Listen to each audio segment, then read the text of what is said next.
Welcome to the Self-Storage University podcast, where you will learn the correct way to identify, evaluate, negotiate, perform due diligence on, renegotiate, finance, turn around, and operate self-storage facilities. And now, here is your host, a partner in one of the largest real estate portfolios in the U.S. with nearly $1 billion of holdings, Frank Rolfe. So you're looking at self-storage listings online. Perhaps you've gone to LoopNet. And yes, it shows you the location, it shows you the price, it shows you the size, all kinds of items. But do you ever notice at the very bottom, there's a little tiny bit of data there, and it tells you the date that it was placed on that listing service. This is Frank Rolfe with the Self-Storage University podcast. We're going to talk about how important that time on the market feature is in online listings, all the potential that it holds, all the things it suggests about the property. Now, everything in life pretty much is timed. If you go to take your SAT exam in high school, it's got a very rigid time. It starts at a certain minute and it ends at a certain minute. There's very few things in life that have infinite time availability. Let's say, for example, you wanted to become a certified public accountant. You have to pass a part of the exam, and then you have to pass another part of the exam in many states within so many months or days or years from passing the first part, or the first part score is thrown out. So all of us tend to realize that in life, there's a clock that's ticking, and it's ticking on everything. It's ticking on our lifespan. It's ticking on when you graduate from high school or how long you have to be in college to get a professional degree. It doesn't matter what. There's this clock. And the same is also true when people put something online to sell. In the world of self-storage, there's a clock, and the clock starts ticking the minute it goes on. And a healthy property doesn't really present a problem because the clock keeps ticking, but ultimately there's a buyer and it goes under contract, and they do their diligence, and they get a loan and they close on it. But some properties just seem to sit. If you look at how long they've been on that website, you'll see some of them are not really measured in weeks or months. Some are actually even measured in years since they've been put on there.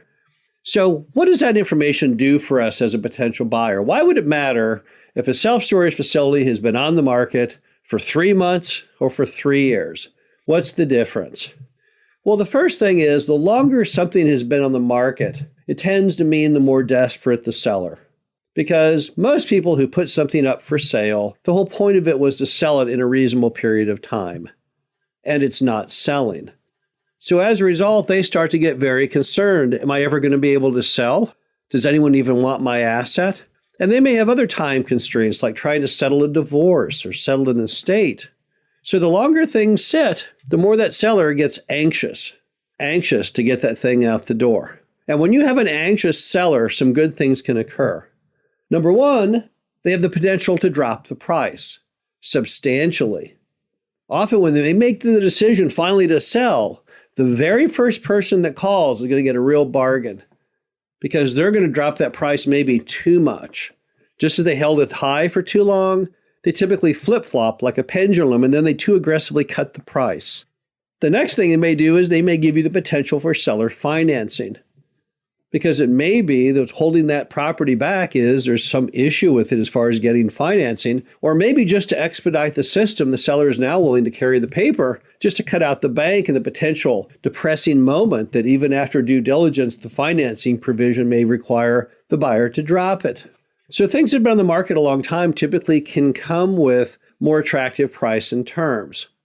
But there's another indicative item of that time clock on that property, and that may be that the property just isn't one you should be buying. A lot of properties, when they've been on the market for a long, long time, they actually have been under contract, perhaps more than once. But every successive buyer has dropped it. They've dropped it because there may be something lurking under the surface that you don't know about. Might be environmental contamination, maybe a problem with the permit.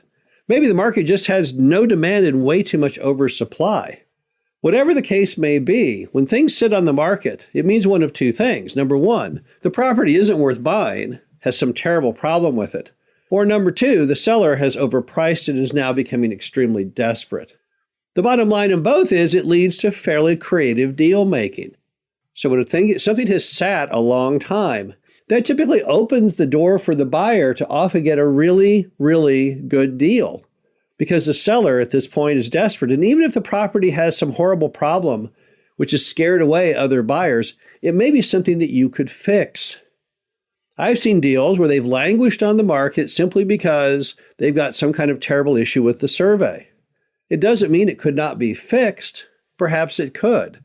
Maybe you could tell the seller, hey, seller, here's the deal. Give me an even longer period of due diligence, and I'll try and get the survey problem done. We once bought a property where the survey was so screwed up, it took over a year to get the survey fixed because successive generations, as people died, they didn't want to spend the money for a real survey. So they had broken up the old family farm using just common landmarks that only they knew, like Sally's oak tree and Uncle Bob's fence. But sometimes those things that have scared away the pack can be resolved. Not always, but sometimes. So the bottom line is, when you see things that have sat and sat on LoopNet or any other website selling self-storage facilities, you need to prey on those. Those are an excellent target for you. You have something going on that may make it possible to do a very, very creative type of deal to get a much lower price or a seller financing. Of all the deals I see online, the ones we've had the best success with over the years have been situations where it has sat and sat and sat. And the fact that you can find that information out by simply looking at the website and the information on the property is an enormous asset to you as the buyer. I find it kind of amazing they actually put that on the listings. It kind of gives the buyer an unfair advantage in seeing how much dust has settled on the property.